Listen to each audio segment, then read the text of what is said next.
Hello guys, so finally Ramzan తర్వాత మేమైతే ఒక ఫ్యామిలీ ట్రిప్ అయితే వేసాం అనమాట. ట్రిప్ కాదు, పిక్నిక్ అయితే వేసాం. సో ఫైనల్గా అది బాగా ఎగ్జిక్యూట్ కూడా అయింది. సో మేమైతే మా ఊరి నుంచి అయితే తెనాలి అయితే వచ్చేసాం.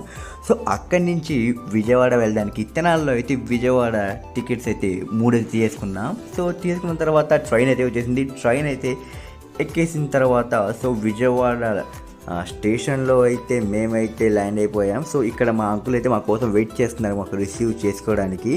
సో ఫైనల్గా నా పరిస్థితి చూడండి, ముందు వెనకాల ఒక బ్యాగ్. సో దాని తర్వాత మా అంకుల్ అయితే మా కోసం వెయిట్ చేస్తున్నారు. సో మేము ఆటోలో అయితే లగేజ్ అయితే పెట్టేసి ఆటోలో కూడా అయితే మేమైతే ఎక్కేసాం. సో దారిలో ఆకలి వేస్తుందని చెప్పి ఒక చోట అయితే ఆగామన్నమాట. సో అక్కడ అన్ని టిఫిన్స్ అన్ని చల్లగుంటే వేడిగా అయితే బజ్జీ అయితే వచ్చేసింది. సో బజ్జీ వచ్చిన తర్వాత అందరికీ తలా ఒక ప్లేట్ ఇచ్చి నేను కూడా ఒక ప్లేట్ తీసుకున్నాను. సో బజ్జీ అయితే వేడిగా ఉంది అండ్ అలాగా ఆ వేడిలో ఆ చిట్లు నంచుకుంటే టేస్ట్ కూడా అయితే బాగుంది.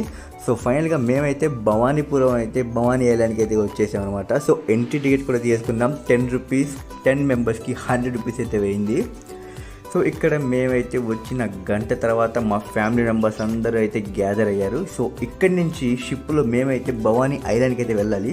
సో అందుకోసమే మేమైతే టికెట్స్ అయితే తీసుకున్నాం. Per head 120 rupees.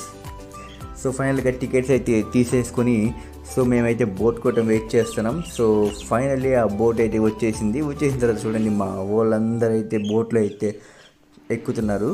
సో ఈ బోట్లో అయితే సుమారుగా ఒక 10 to 15 మెంబర్సే అవుటర్స్. సో మిగతా అంతా మా ఫ్యామిలీనే. సో బోట్ నిండిపోయింది మా ఫ్యామిలీతో. సో బోట్ అయితే ఫైనల్గా అయితే కదిలింది. సో నేను చూడండి ఎలా ఉన్నాను లైఫ్ జాకెట్లో. సో ఫైనల్గా భవానీ ఐలాండ్ దగ్గరికి అయితే వచ్చేసాను అనమాట.